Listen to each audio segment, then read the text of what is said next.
Kanalımıza xoş gəlmişsiniz. Hörmətli izləyicilər, sizdən xahişim videonu izlərkən bəyənib fikirlərinizi yazın. Öncədən təşəkkürümüzü bildiririk.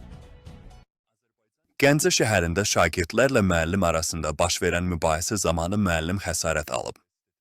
Mübahisə zəminində məktəbin müəllimi xəsarət alıb.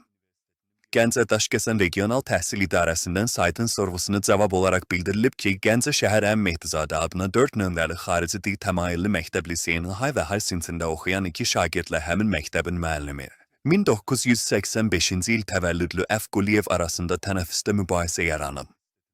Dəhlizdə şagirdlərin uyğunsuz davranışlarına görə müəllimin onlara irad bildirməsi səbəbindən şagirdlər ona fiziki təzyiq göstəriblər. Nəticədə xəsarət alan müəllim tibbi yardım üçün müraciət edib. Məktəb rəhbərliyi tərəfindən məsələyə dərhal müdaxilə edilib. Şagirdlərin valideynləri məktəbə dəvət olunub, məktəb psixoloqu tərəfindən onlarla söhbət aparılıb, təhsil müəssisəsinin intizam qaydalarına əməl edilməsinin vacibliyi bir daha diqqətə çatdırılıb.